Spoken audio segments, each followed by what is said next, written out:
People are so worried about being uncomfortable.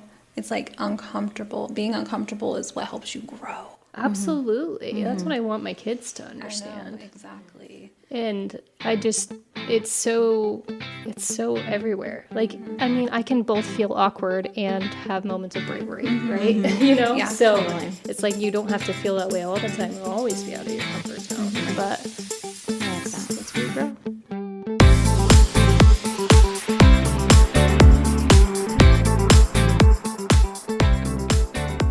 Welcome back to the Sidelines Spill. This is Monica. This is Heidi. And Sabrina.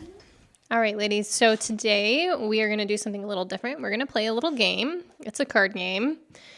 And there are 3 different categories. And each category is a different level of depth of question. So we can learn a lot, I think, about each other, about our past experiences, and I think it causes you to think pretty introspectively about yourself and who you are. And for anyone who's listening, the game is called How Deep Will You Go? You can get it online. And we will start with the easiest level, which is icebreakers. So I'm going to draw a card here.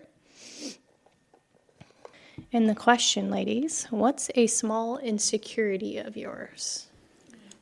An insecurity I have is sometimes I don't feel like I'm smart enough when I'm in a room with people that are very intellectually Gifted?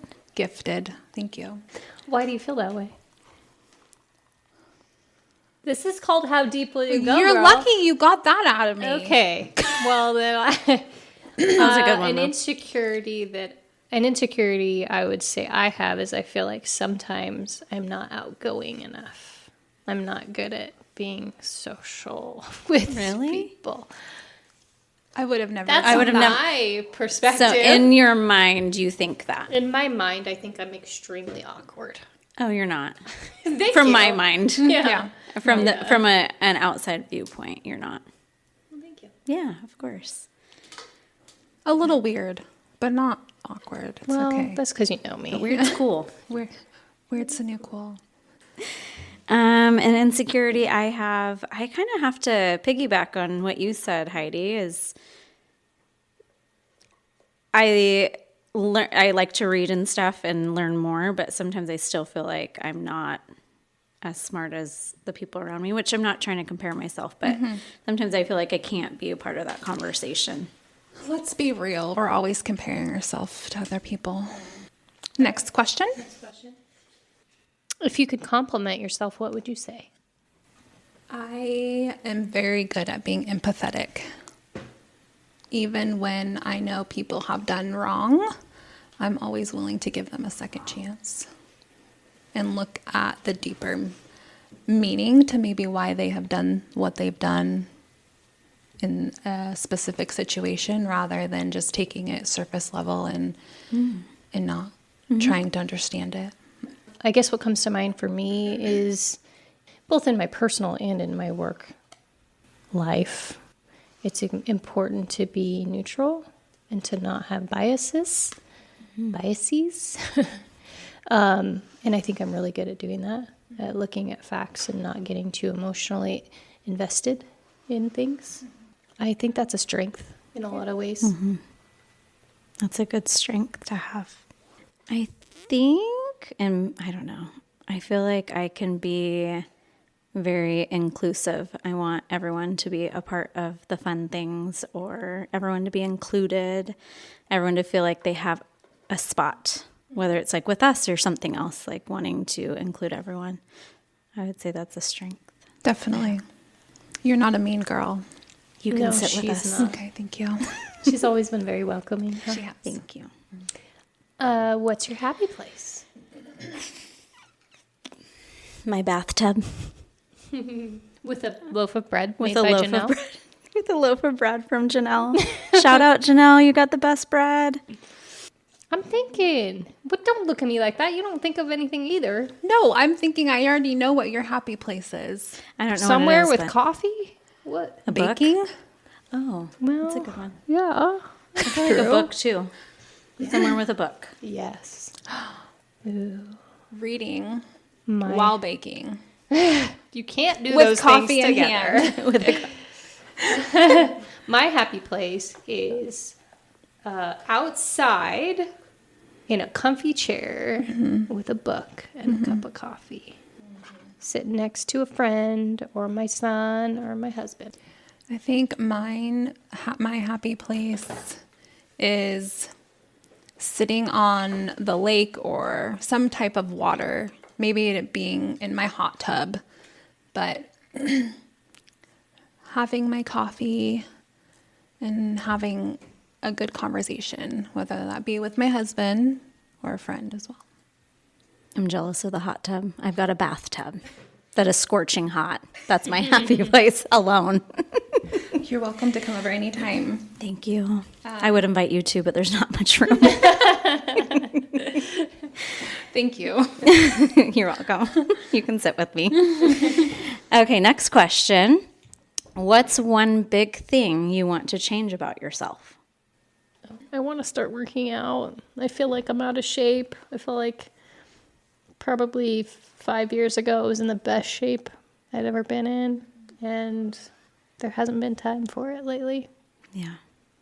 And it feels good once you get in the hang of it. I actually would agree with that. Mm-hmm. I procrastinate way too often with working So are we out. working out together? I know. Now, or Sounds what? like we've got something else we're getting ready to do. Don't get me wrong, I love being short. But I wish I was like 3 inches taller so pants would fit me better. Sabrina. So for our listeners, how tall are you? I'm 4'11 and a half. And a half, sure. Let's go measure you on the wall ruler. Next question. What is something specific you're grateful for and why? Well, I'm grateful for soccer because it's brought all of our families together. So sorry to steal that one because I'm sure you guys are going to want to say the same thing, but Ditto. Next. I'm grateful for you girls. I know. I'm just grateful for a lot right now. I would love to name everything off, but I have chosen to start waking up every morning saying what I'm grateful for, and that list is just like growing. So I love that. I need to do that more often. it starts my day the correct way. Oh, what's something your parents warned you about that ended up true? Boys, what does that mean exactly, Sabrina? Tell they're us no more. good. No, I'm just kidding. No, I spent too much time worrying about boys at a young age. And if I married any of those, I'd be either a groupie to one of them or, yeah, just really bad relationships for sure. Not saying mine is perfect by all means, but yeah, just boys. Yeah. Not spending too much time worrying about it. I wish I spent more time in school, friends, all the things. So Something your parents warned you about that ended up true. They're pretty much always right, so... I have a mug that says, "Oh my God, you were right." I think it's not, I don't know if it's warned, but my mom used to say, like, I hope you have a daughter like you someday. I did. And I had to call my mom and apologize to her. I've done that a couple times. Yeah. Sorry, Mom. Sorry. You were right about blah, blah, blah. Yeah. She's like, it's okay. Yeah. But I know in her head, she's like, I told you so. Love you, Mom. Mm-hmm. What about you, Monica? What did my parents warn me about? Did they warn you about Joshy? Not really. They liked Josh. Ugh. Just kidding. They warned me about the other ones. What insecurities have you grown out of? When I was younger, I was really shy, which kind of still is, like we talked about our insecurity earlier. I think some of that still lingers into the insecurity today about just feeling awkward. But at the same time, I feel like I have grown out of that and I can push myself Yeah. outside of my comfort zone, both at work and outside of work. Yeah, because I mean, I wouldn't have really noticed that. You do really well when we're all out and about.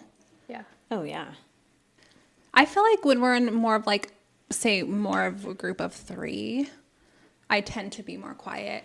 I've talked to you about this before. Like, I'm more of like a listener than like a contributor sometimes. I When could I see feel that. like there's more of us, I kind of just am more quiet. I don't really know why I'm like that, but it just happens I naturally. think you kind of take everything in because Yeah. I'm thinking back to when I asked you girls all to meet up when I was going through the issue and you were quiet, but you reached out privately.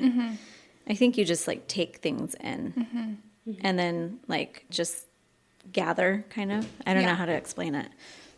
Yeah. You're very intentional though. Yeah. I mean, sometimes it also takes me a minute to like come up with And process. the right words too.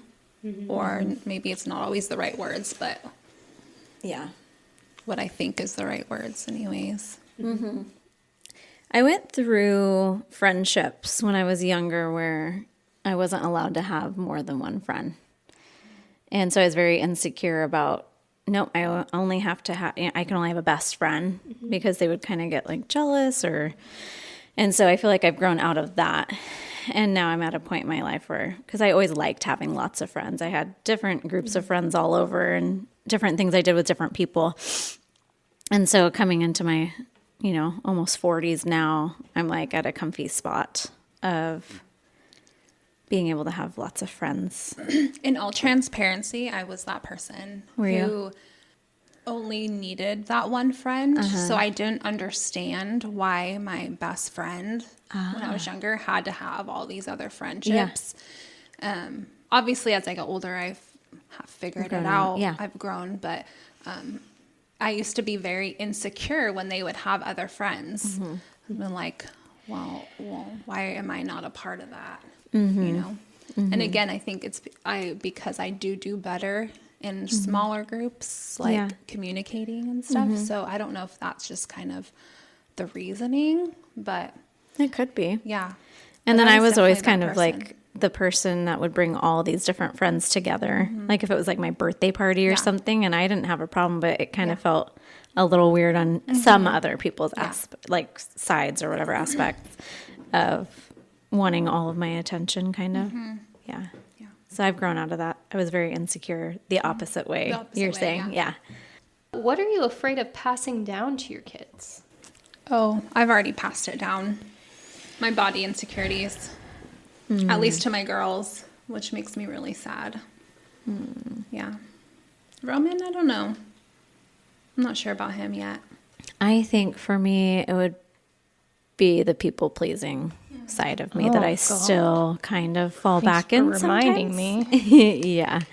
So I'm very intentional when I catch myself doing it in front of them, I correct it in front of them and show them what it's like to not please everyone around you with still being respectful. Yeah, I think that's a great answer. I would say that's kind of similar for me. And I would say it's kind of the same thing, but just not knowing when to say no, which is slightly a different angle of the same issue, right? Yeah.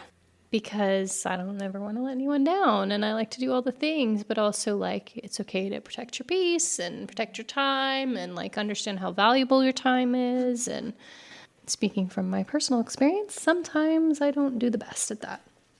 Yeah. The saying no, I never knew how to say no. I wasn't taught how to say no. I was actually told the opposite. And so that became a problem for me in my teen years and young adult years. And then even into my adulthood of biting off more than I could chew and saying yes to everything because I can do it all. I used to be more like that as well. I think that as I got older, James didn't really, I don't want to use the word allow because that sounds like he's controlling me, but he really was like, no, we're not doing that for people. And I guess he kind of taught me how to say no, but it wasn't because he didn't want to be helpful or whatever the reason was. It was more so like He knew when to cut He things off. did, but also it was always like it drove me crazy actually, because he would be like, well, they don't do that for us, why would we do that for them? Right. And I'm not that person. Like, just because somebody doesn't, like, that's not why I do things for people. I don't do things to get things out of them or from them. Yeah. But also, like, I knew that his intentionality, is that the right word? Wasn't to be mean. It was because he just knew how to protect his peace. Yeah. And I never understood that when we were younger. So did you feel like he was more rigid, though, in the aspect of being too far that way? Sometimes, yeah.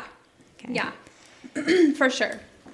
He's always more rigid. I just With went things. this way with my mom, just had this conversation. Yeah. I said, you can't expect yourself out of other people. I've said those exact words to James. And because for so many years, she, has cried to me or been upset, like, oh, I've done so much for so-and-so. And it's true. She does a lot for a lot of people. And I've felt that way before too, but I don't voice it the same way. And just the other day, something came up and I was like, well, Mom, you can't expect yourself out of other people. It's not realistic. And she's like, oh. Expectations are a big thing. Got to be realistic with them. Yeah, for sure. What's something you are really passionate about but don't tell anyone? I don't know if I don't really tell anybody about it, but I am really passionate about advocating for families at my work. I feel like so many people that I encounter every day have a bad rap because of why they're there, right?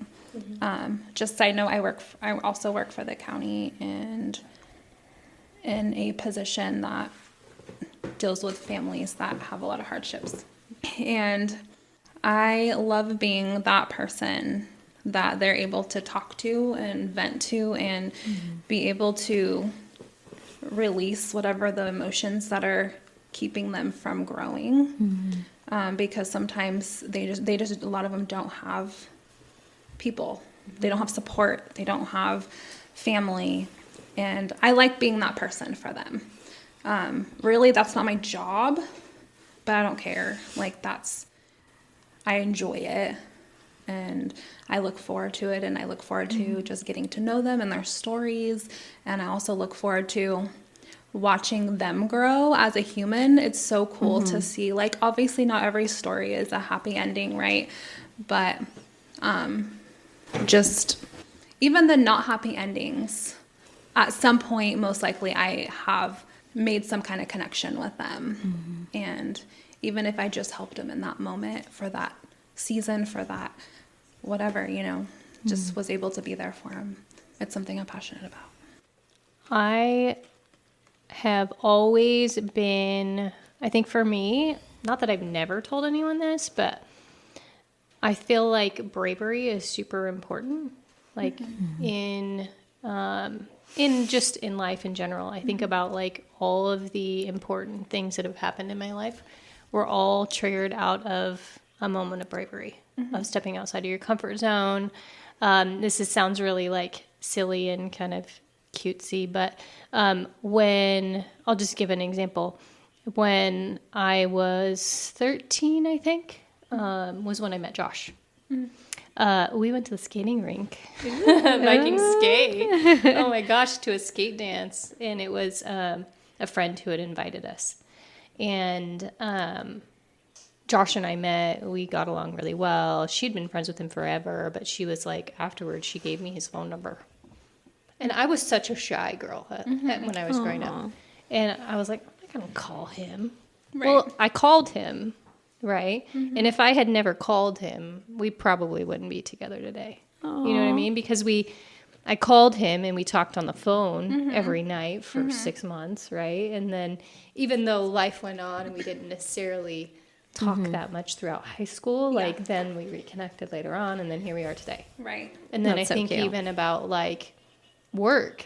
When I first started in the county, I was working extra help in the auditor's office. It's not that I didn't like it, but I needed to find a permanent full-time position. And an opportunity came up in personnel. totally different than what I really went to school for, applied for it.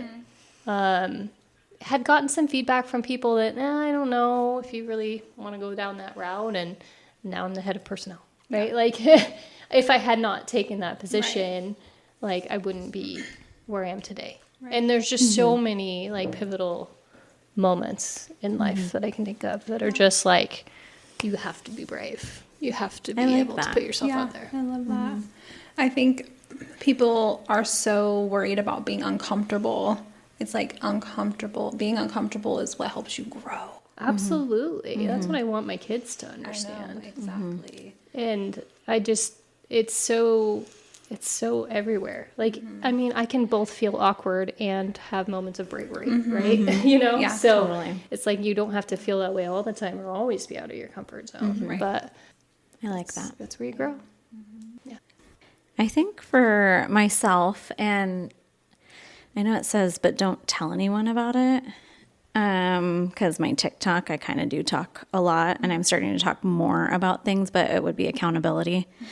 I am super, super, super passionate about having accountability for yourself. And, in the aspect of relationships, friendships, I grew up in my household, there was a lack of accountability. And I didn't know any different until I got older and started learning, and got to a point where I was like, no, this is not okay. And it's not that I call anyone out on it. That is something that I believe should be done privately. I don't think you should sit there and air people's dirty laundry out or call them out in front of a group of people or embarrass them or shame them. That's not at all what I believe in. But I am passionate about, whether it's one of my children, taking them off to the side after something happens and being like, hey, you have to accept responsibility. You did do this. This is the consequences, or this is what needs to happen next. But it's not about embarrassing them, because that was something that was not okay with me when I was growing up, seeing people be embarrassed about things or shamed in front of people. And it's like, you did this. And it's the complete opposite of what I stand for. So being an adult now, I am very passionate about having accountability for yourself and owning it and growing from it and learning and moving on. I love that. Accountability is also another way to grow. It can feel very uncomfortable. Trust me. I mean, I think I've just gotten to a point to where I'm like, okay, it is what it is. Just accept it, move on. And it's hard when people around you aren't quite there yet. Yeah. I mean, accountability is a huge word that we use at my job every day, because a lot of our families, if they don't take accountability for their situations, they're not able to move forward. Because if they feel like there's nothing wrong, then no change will happen. So, yeah. Agree. When do you feel most like you? At work, to be honest. That's impressive. I feel like that's where I least feel like myself. Not because I'm inauthentic. I think more or less I'm in a people-pleasing industry. And if it's not like one of my good friends like you guys sitting in my chair, and if it's a client and they're going through something or whatever. You're their therapist. Yes. So I have to be kind of more like not myself. I mean, I can be like bubbly and fun, but then there might be the darker. Yeah. But Yeah. so probably not. I don't know. I'm glad that you are at work, though. That's great. That is great. I mean, It's a good quality to have. yeah. It tells you something about your work, and Yeah. that you're a good fit there. Yeah. You know what I mean? Yeah. I love my job. It's hard, but I love it. I feel like myself the most when When you're with your children, on the sidelines, getting spicy. yeah, probably. It's a real me yelling, red card, and it's not a red card. It's not Sad a red it's card. not a red card. No, I'd probably say like maybe the crafting days we have, or maybe even here during our podcast. I mean, yes, around my family too, of course, but I feel like I can really tap into like what truly like inspires me, especially during like the podcast or like when we're having really good conversations during our crafting and stuff. I feel like it's like the deep stuff in me that I want to talk about, Yeah. you know? Raw. The real and raw stuff. Yeah, I would agree. I think this has brought up a lot of really great conversations. And it's kind of made us have to really look within Yeah. and be open. So I would agree with that. I would also say, like, when I'm with my mom, Yeah. my mom's like my best friend, right? love So, you know, have a lot of great conversations. And Heidi, who's giving me a dirty look right now, and Sabrina, because we can't leave anybody out. Wow. I'm the third wheel. I'm just kidding. Hey, she started this. I'd have to say around my mom too. I also like agree with, you know, when you're around your family too. Like there's just moments, there's different versions of you. Is it weird for me to say that? Like I feel like there's a me at work and there's a me with my mom and there's a me with my kids and my family, and none of them are necessarily superior. Maybe there's ones where I'm more comfortable, you know, or more at peace, but like I love who I am as a mom in those moments, but also just as a person myself. Yeah. I would say it's probably going to be more so with my mom or with my friends where I can have these conversations. Next question. What is a dream you let go of? So I guess I don't really, looking back, it's hard to look at something and be like, I let go of that. And that was a dream. Because I don't necessarily look back and regret or wish for anything to be different. But when I was younger, I thought I wanted to be a doctor. And then I took college biology and decided that I couldn't do it. So my mind was just better suited for other types of learning, math-related topics and things like that. So that's what comes to my mind. I'm sorry, that's a kind of a shallow answer, but I can't think of anything else right now. I agree. That one is hard to answer. I feel like I never really knew what my dream was until now, and that is like what I'm working towards. Yeah. So I don't really feel like I let anything go, but I feel like I found it more so. That's a good. great perspective. I'd have to answer that in different times of my life or different seasons of my life, I had different dreams. So maybe I didn't pursue some of them, but I also embraced other dreams. Like I always wanted to be a mom since I was little. So I'm a mom, you know, but I wanted to be a lawyer. I wanted to go away to college. I wanted to travel the world. There's things, a couple of those that probably wouldn't do now, obviously. I could still travel one day though. And we kind of started that with our New York trip. So I'm not saying I let go of anything, but I think different seasons of life bring different dreams. And right now, podcast was one of mine. Writing a book is another. So it's like, they're not far out of reach. So awesome. What excuses do you make that hold you back? I'm not smart enough. That held me back for a long time. I'm noticing a pattern, Heidi. No, honestly, that is something that I told myself for a very long time, that school wasn't for me. I'm not smart enough. I can't do it. All those, you know, insecurities, what I let them win for a very long time. Well, I'm glad you have come to realize that you can do this. Thank you. I have a lot of powerful women around me that have inspired me. So, I love that. What was the question again? What excuses do you make that hold you back? I don't have time. Someone will be mad at me if I don't do something. I mean, it just depends on which one we're looking for. I say I don't have time sometimes if I just need, you know.